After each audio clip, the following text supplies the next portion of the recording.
नमस्कार, जनता टीवी देख रहे हैं आप और मैं हूं आपके साथ रितेश कुमार गौतम। 28 मई यानी इस महीने के आखिरी रविवार को दुनिया के सबसे बड़े लोकतंत्र के मंदिर का उद्घाटन होने जा रहा है। नया संसद भवन तैयार है, बस इंतजार है फीता काटने का, जिसकी साक्षी पूरी दुनिया बनेगी। आजाद हिंदुस्तान ने गुलामी की उन सारी बेड़ियों को तोड़कर अमृत काल में नए भारत का निर्माण किया है, जिसका डंका पूरी दुनिया में गूंज रहा है। अब नया भारत नया कीर्तिमान रचने को तैयार है।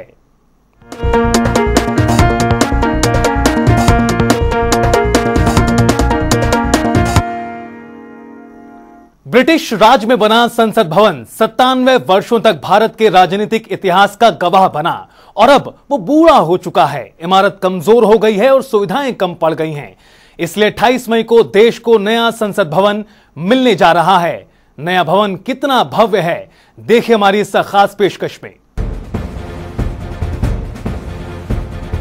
करीब 100 साल की सर्विस के बाद देश का पुराना संसद भवन रिटायर होने वाला है।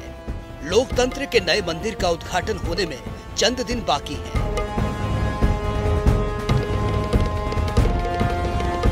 अट्ठाईस मई को पीएम मोदी नए संसद भवन का विधि विधान के साथ उद्घाटन करेंगे।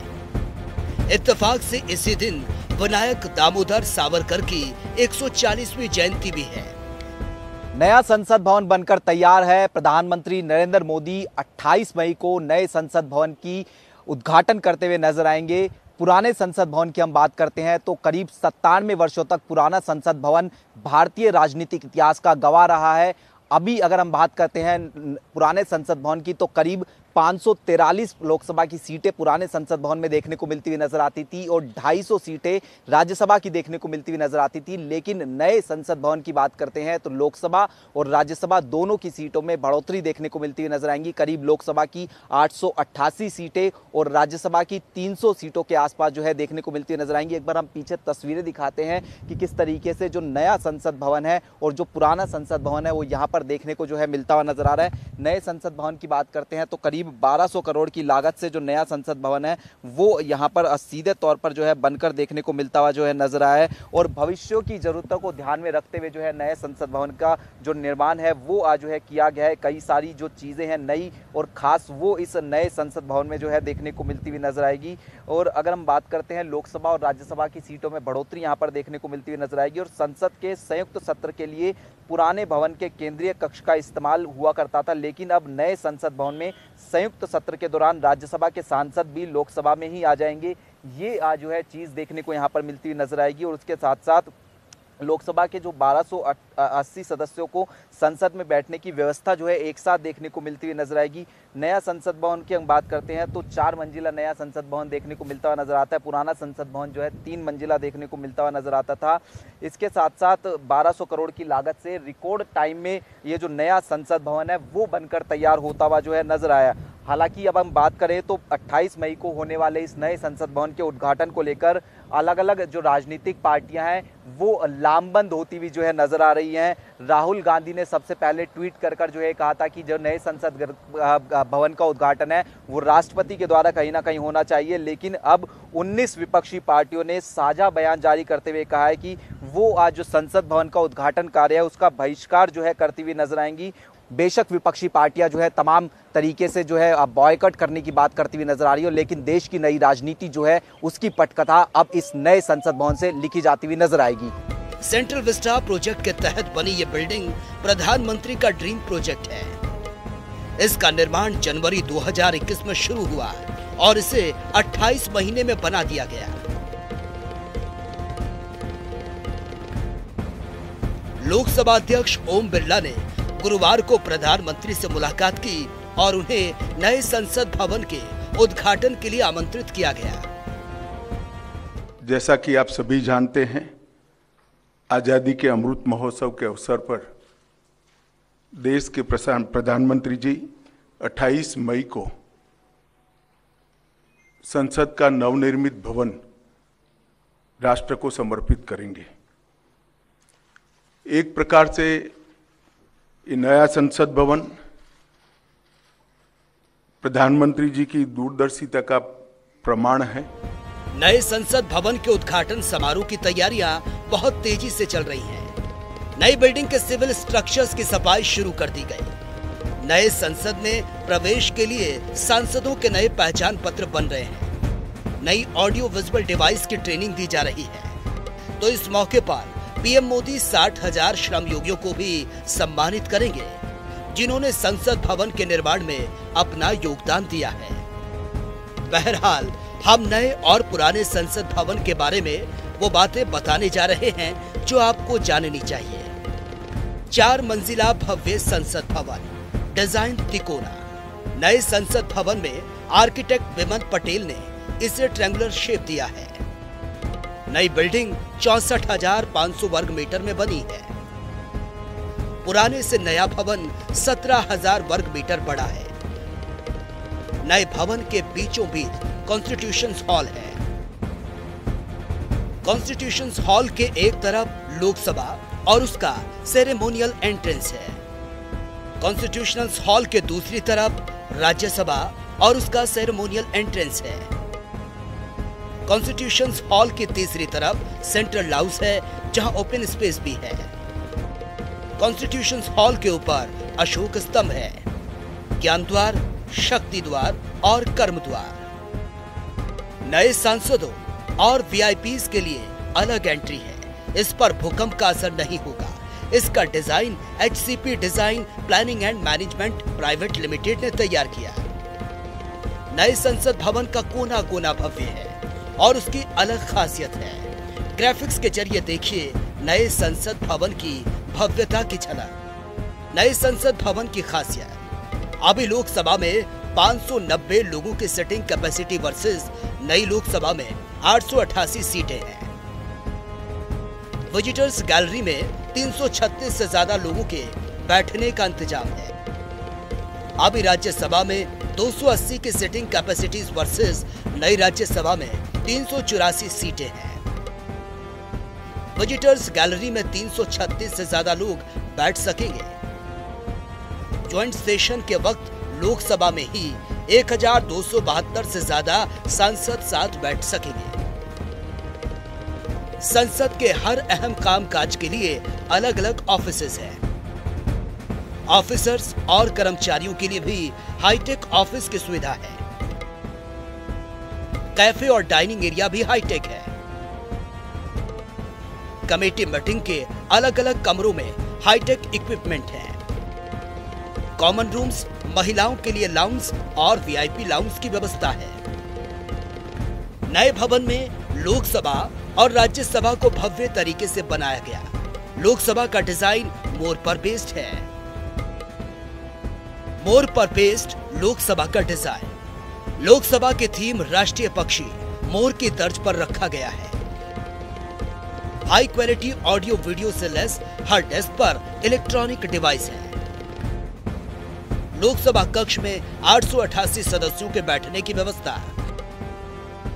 नई इमारत में सेंट्रल हॉल नहीं, संयुक्त सेशन भी लोकसभा में आयोजित होंगे। चलिए अब आपको राज्यसभा की झलक दिखाते हैं। राज्यसभा कमल पर बेस्ड है। राज्यसभा की थीम राष्ट्रीय फूल कमल की तर्ज पर रखी गई है। हाई क्वालिटी ऑडियो वीडियो से लैस हर डेस्क पर इलेक्ट्रॉनिक डिवाइस। राज्यसभा कक्ष में 384 सांसदों के बैठने की व्यवस्था है, जो लोकसभा और राज्यसभा को भव्य बनाती है। इसके साथ ही लोकसभा सीटों के लिए नए सिरे से परिसीमन के बाद जो सीटें बढ़ेंगी, उनको सांसदों के बैठने के लिए पुरानी बिल्डिंग में पर्याप्त जगह नहीं है। इस वजह से नई बिल्डिंग बनाई जा रही है। तो देखा आपने हमारी इस खास रिपोर्ट में कितना भव्य है नया संसद भवन। नया संसद भवन नया कीर्तिमान स्थापित करेगा, लेकिन पुराने संसद का भी एक सीक्रेट है। आपके मन में भी सवाल उठ रहा होगा कि मौजूदा संसद भवन का उद्घाटन किसने किया था। हमारी खास रिपोर्ट में आपके हर सवाल का जवाब। मौजूदा या कहें पुराने संसद भवन का उद्घाटन 18 जनवरी 1927 को हुआ था। सवाल यह है कि तब उद्घाटनकर्ता कौन थे? तब भारत पर ब्रिटिश हुकूमत का कब्जा था, इसलिए राष्ट्रपति और प्रधानमंत्री तो थे नहीं। वायसराय के जरिए ब्रिटेन की सरकार पर हुकूमत किया करती थी।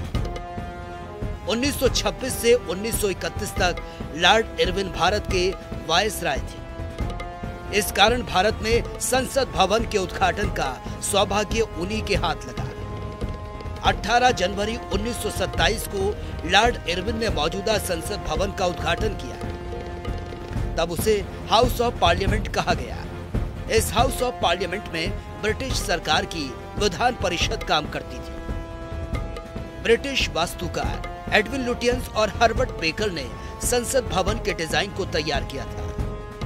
माना जाता है कि मध्य प्रदेश के मुरैना स्थित 64 योगिनी मंदिर के अद्वितीय गोलाकार आकार ने परिषद भवन के डिजाइन को प्रेरित किया था। हालांकि इसके कोई ऐतिहासिक प्रमाण नहीं है।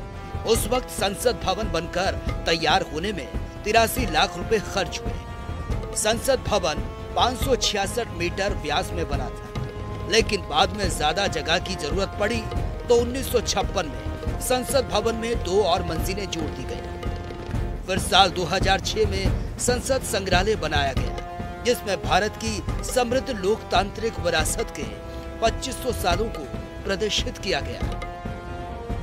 पुराने संसद भवन में लोकसभा के लिए 543 सीटें, जबकि राज्यसभा के लिए 250 सीटें हैं। लेकिन नए संसद भवन में समय की मांग के साथ सीटों को बढ़ा दिया गया, लेकिन उसके साथ साथ सियासत भी बढ़ गई। नए संसद भवन के उद्घाटन को लेकर विपक्ष ने नए संग्राम को जन्म दे दिया। अगली रिपोर्ट में देखिए, नए संसद नई सियासत।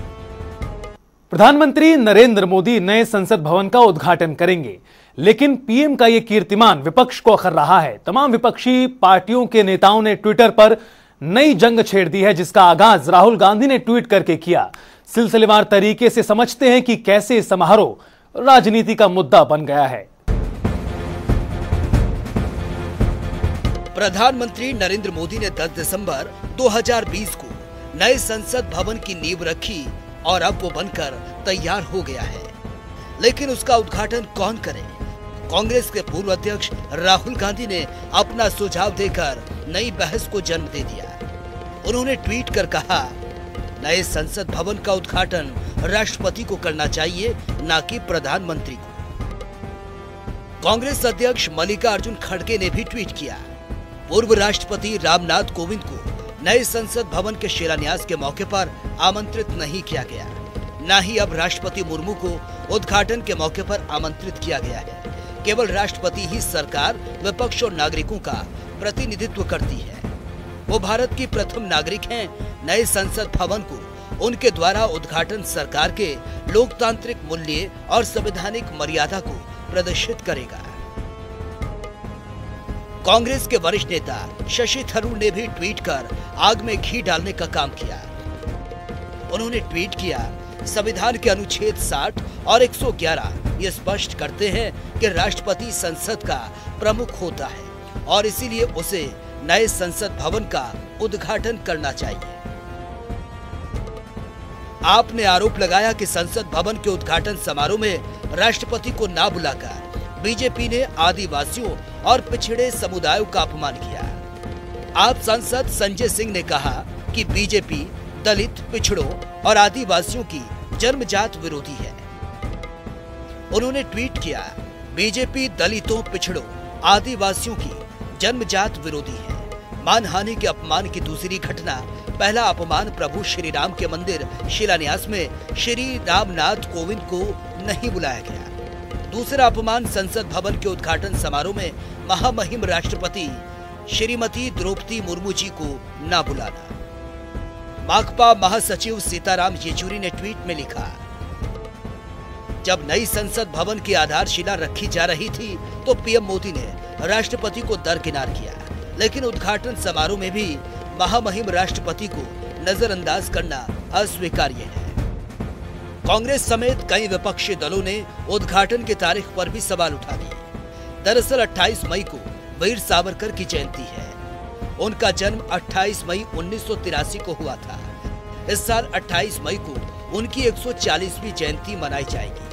अब ये देखने वाली बात ये होगी कि क्या ये महज एक संयोग है कि नए संसद भवन का उद्घाटन वीर सावरकर की जयंती पर हो रहा है या फिर ये सुनियोजित है। देखिए, भारत की संसद भारत की धरोहर है, भाजपा की नहीं। देश की संसद का उद्घाटन देश का प्रधानमंत्री नहीं करेगा तो और कौन करेगा? हिंदुस्तान की संसद का उद्घाटन हिंदुस्तान का प्रधानमंत्री नहीं करेगा तो क्या पाकिस्तान का प्रधानमंत्री करेगा?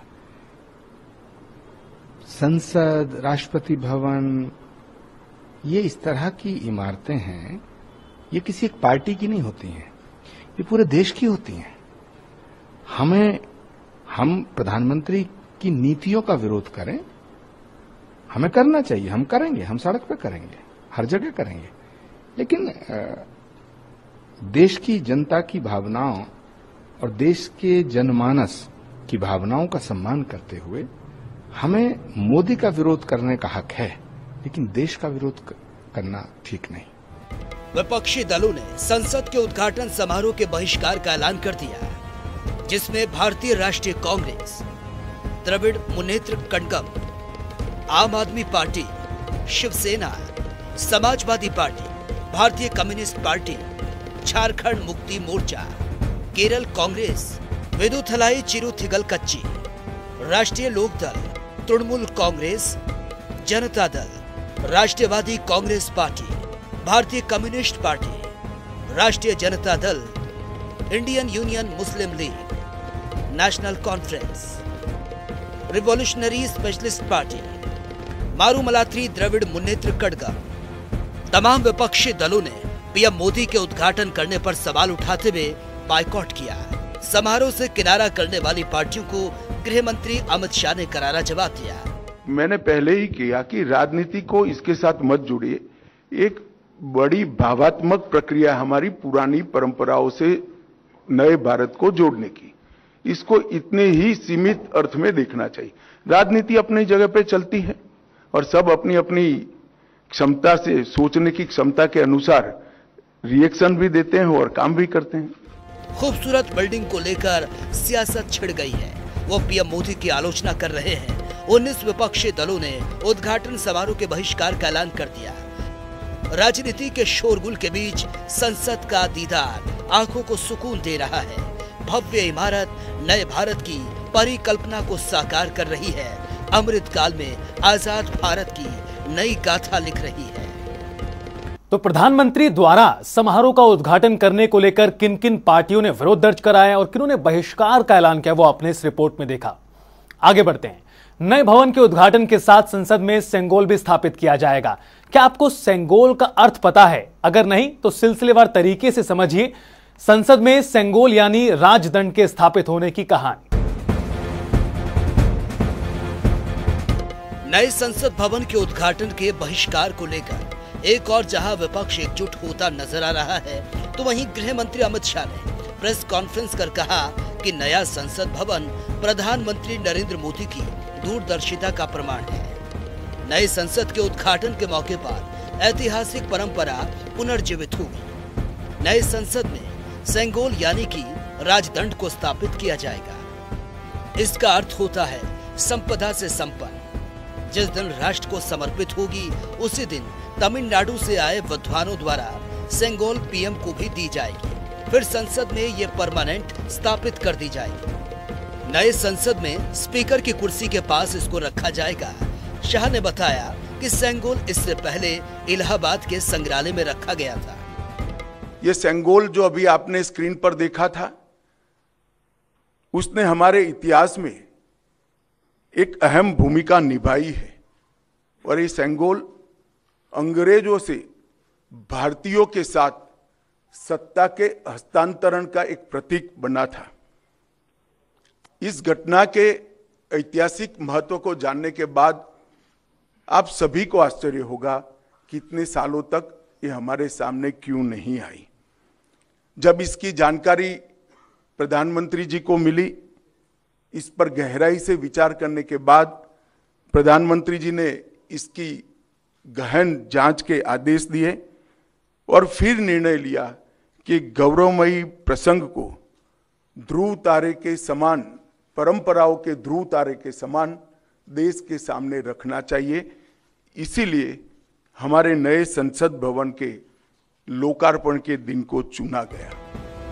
महत्वपूर्ण बात यह है कि सेंगोल जिसको प्राप्त होता है उससे निष्पक्ष और न्यायपूर्ण शासन की उम्मीद की जाती है। तमिलनाडु के पुजारियों द्वारा इसमें धार्मिक अनुष्ठान किया गया। आजादी के समय जब इसे नेहरू जी को सौंपा गया था तब मीडिया ने इसको कवरेज दिया था। 1947 के बाद इसे भुला दिया गया। फिर 1971 में तमिल विद्वान ने इसका जिक्र किया और किताब में इसका जिक्र किया गया।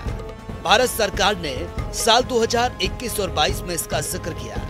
46 साल के तमिल विद्वान जो 1947 में उपस्थित थे वो भी उस दिन रहेंगे। 1947 में आजादी के बाद भारत सरकार द्वारा सेंगोल राजदंड का उपयोग नहीं किया गया था। हालांकि सेंगोल राजदंड अभी भी भारतीय सम्राट की शक्ति और अधिकार का प्रतीक है। ये भारत के समृद्ध इतिहास की याद दिलाता है और देश की आजादी का प्रतीक है। इसीलिए मोदी सरकार सेंगोल का नए भवन में स्थापित करने इसको जा रही है। तो सियासी शोरगुल के बीच 28 मई को हिंदुस्तान को नया संसद भवन मिलने जा रहा है। नया भारत और वर्तमान के साथ भविष्य की जरूरतों के साथ तैयार हुई ये इमारत अब उद्घाटन का इंतजार कर रही, जिसमें ज्यादा समय नहीं बचा। फिलहाल मुझे दीजिए इजाजत। नमस्कार।